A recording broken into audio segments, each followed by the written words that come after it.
即嘛有愈来愈侪查某囡仔会选择先甲卵子冷冻起来，当做是买保险。想要生囝的时阵才来做人工生殖。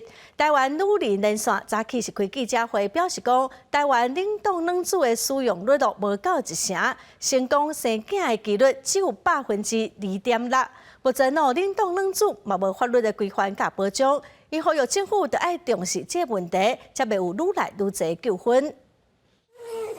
这个红娘有的声音听落真有元气，有的困较真落眠，实在是真古锥。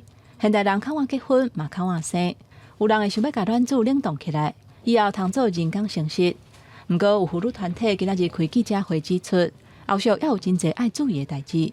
若拄到这个问题，民众相关的权益并无保障。我们没有那个条文说，我今天自己的卵子去冻的时候，我可以保存多久？没有，第一个没有。第二个，如果我不用的时候，我可不可以捐给别人？第三个，医院如果有这些被丢弃的卵子，他要怎么处理？第四个，这个机构生殖机构如果歇业或倒闭的时候，他的那些东西要交给谁？目前咱国卵子冷冻了后保存的问题，甲设备的规范等等，拢也无相关的法规甲监管机制。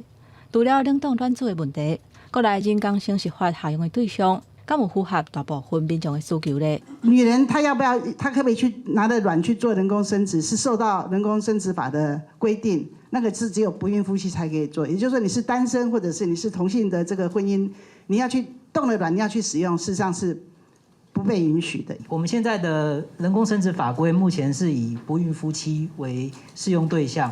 那反面解释，假设是单身女性的冻卵，那确实刚刚特别提到是属于医疗行为的，没有在我们人工生殖法的规范当中啦。冷冻卵子目前也无法令通管，相关的权益嘛无保障。人工生殖法即嘛干那限制合法的翁仔某有下用。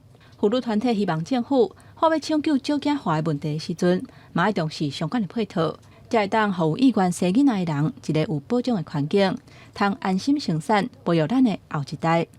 记者柯达年、曾俊佑台北报道。